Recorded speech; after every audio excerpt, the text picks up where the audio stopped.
What's going on, everyone? Los Angeles Lakers and Russell Westbrook clearly didn't work out, and it's very likely that Russell Westbrook is on his way out. The Lakers are trying to trade Russell Westbrook. Russell Westbrook apparently wants to be traded as well. He even just signed the agent Jeff Schwartz, who is a buyout expert, right? He is known for being the agent that gets the most money in buyouts, and the only team that's going to buy him out is the team that acquires Russell Westbrook, because the Lakers are going to trade Russ is going to get bought out, and then he's going to go to another team. So the Lakers aren't going to buy him out. So any team he goes to is going to buy him out. Now, there was a reported trade idea on Bleacher Report, which I thought was an interesting trade, and I wanted to run by you guys, and I wanted to hear your thoughts and opinions. I'm not saying this trade will happen. I'm not saying it's a trade that should happen. I just think it's an interesting point of discussion, and I wanted to hear your thoughts and opinions on this trade for both the Orlando Magic side as well as Russell Westbrook and the Lakers side. Now, again, this team would be making this deal to buy out Russell Westbrook, not keep Russell Westbrook, because I'm sure people are going to see this trade immediately and be like, there's no way that they would want Russell Westbrook. But again, any team that's trading for Russell Westbrook is probably buying him out.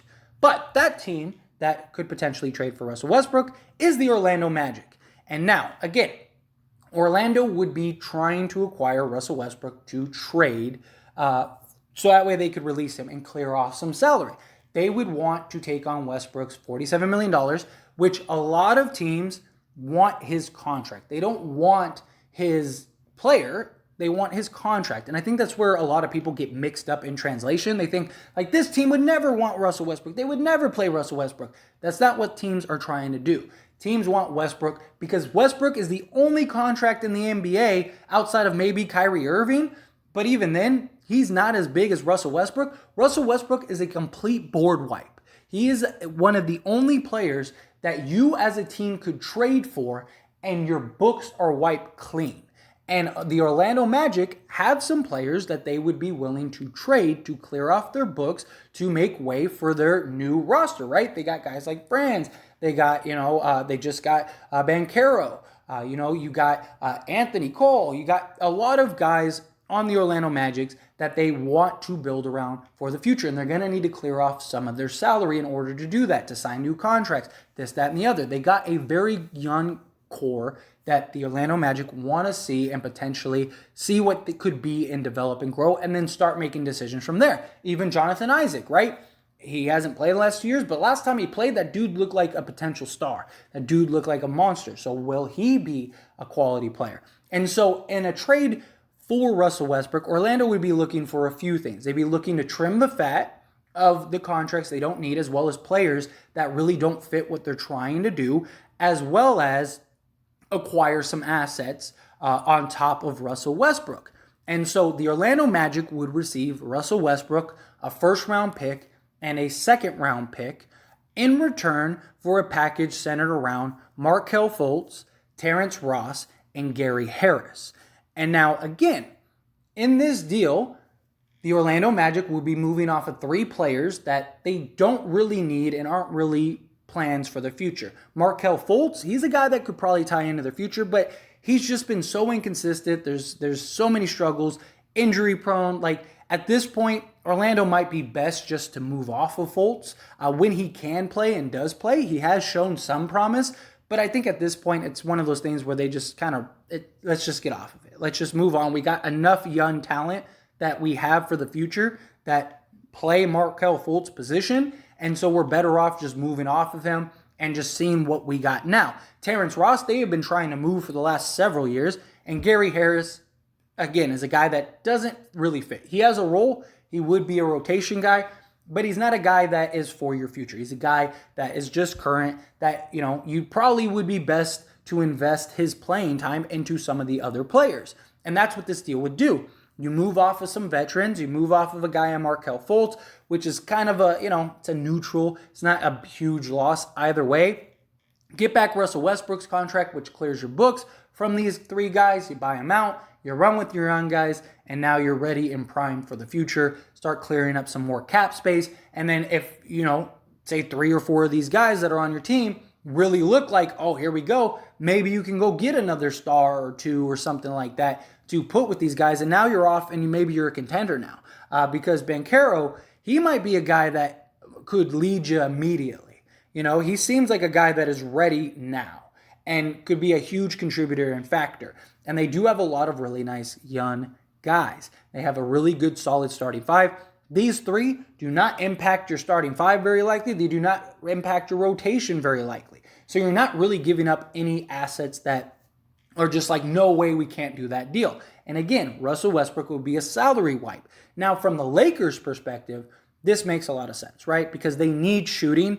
They need, wing players, which you're getting in Terrence Ross, Markelle Fultz. You're getting that in, Gary Harris. Guys that can shoot the three, that can create their own shots. Markelle Fultz, if he can be that spotlight at times, and maybe being on a team like the Lakers, he doesn't have as much pressure to be, a elite player, I guess, or try to get back to being the prospect that many people thought he would be. It's kind of like a fresh start on a team that is probably going to be better than the Orlando Magic, although last year they weren't too far off from the Orlando Magic. But yeah, I don't think this is a trade that impacts the Orlando Magic in any way. It just clears some of your salary. And then from the Lakers' perspective, you're getting some more depth, you're getting some shooting, you're getting some wing play, you're getting some guard play, getting a little bit of everything.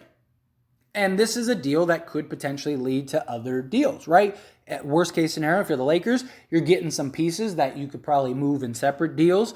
Maybe in a Kyrie deal. Maybe the Brooklyn Nets would take Gary Harris and Terrence Ross. And now you could send them in exchange for Kyrie Irving and something along those lines. And now, they get some replacements for Kyrie because the Nets really need to replace Kyrie Irving if they let him go. Because even if he plays for the year and he walks, they're in trouble because they have no way to replace him.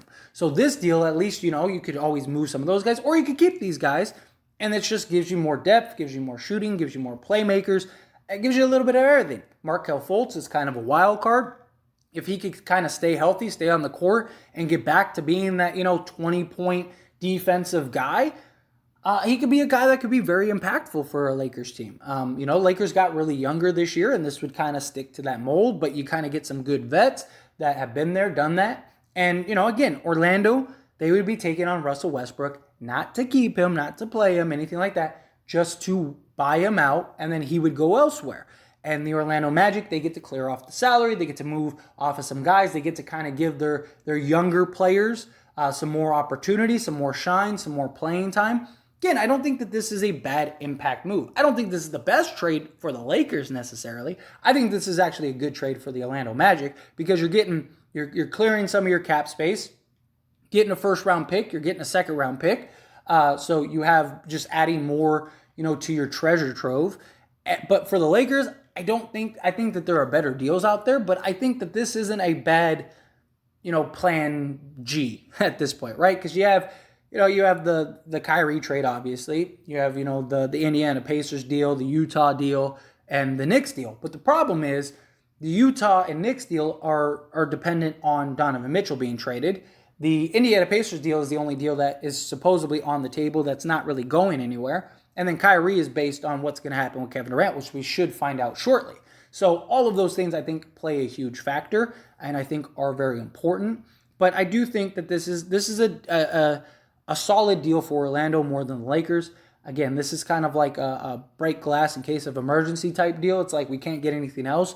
Why not get these guys that add some depth, add some shooting, and maybe, we can just be deep enough with LeBron James and Anthony Davis that we could contend.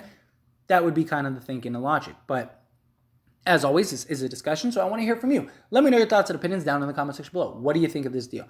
Do you love it? Do you hate it? Again, it's not a deal that has been reported on, anything like that. It's just something that I saw on Bleacher Report, and I thought, hey, that's actually kind of an interesting deal. I'd love to hear people's perspective on this. Again, I think it's a better deal for Orlando than it is for the Lakers, but it's not a terrible deal. I think you get enough pieces, but that's my opinion. I'd love to hear your opinion. And I know most Laker fans' consensus is whatever you got to do to trade Russ, right? That's kind of like what the deal is. So I do think that would be one option to do it. But anyway, again, however you feel about it, let me know down in the comments below.